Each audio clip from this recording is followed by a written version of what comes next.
শাকিব খান তো এখনো ফোন দেয়নি, ওনার জন্য ওয়েট করছি। যেহেতু আমি র্যাম মডেল, সো আমি সব রকম ড্রেস পরি।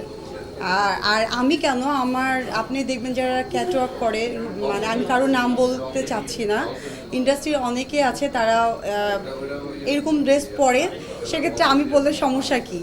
যেহেতু আমি নিজেকে পরিচয় দিই র্যাম মডেল, আর আমার শুরুটা হয়েছে ক্যাটওয়াক দিয়ে। এটা সবাই জানেন, কক্সবাজার বাংলাদেশে মানে ঢাকা থেকে অনেক কম সময়ে যাওয়া যায়, এই জন্য ওখানে শুটিংয়ের পারপাসে বলেন আর ঘোরার জন্য বলেন, এই জন্য অনেকে যাচ্ছে এবং ট্যুর দিয়ে চলে আসছে। আপনাদের মাধ্যমে আমি একটা ইন্টারভিউতে বলেছিলাম, তো ভেবেছি যে হয়তো বা কেউ যদি আপনাদের মাধ্যমে যদি নিউজটা পাই, এই জন্য ওয়েট করছি। আপনি কি শাকিব খানের সিনেমাতে নায়িকা হওয়ার যোগ্যতা সম্পূর্ণ? আমি আমি নায়িকা হতে চাইনি, আমি জাস্ট বলেছি যে উনার তো মুভিতে অনেক ক্যারেক্টারই থাকে, অনেকজনকে নিয়ে থাকে, সেক্ষেত্রে যদি আইটেম সং যেগুলো গান থাকে, দেখা গিয়েছে যে হয়তো বা একটা গানের মধ্যে যদি উনি আমাকে চান্স দেয়, সেক্ষেত্রে নিজেকে খুব লাকি মনে করব। আমি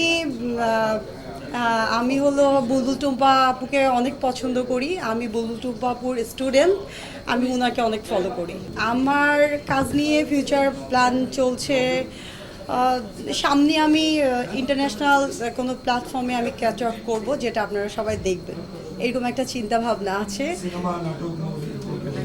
সিনেমা মুভি আমার মানে আমার আপাতত টার্গেট নাই।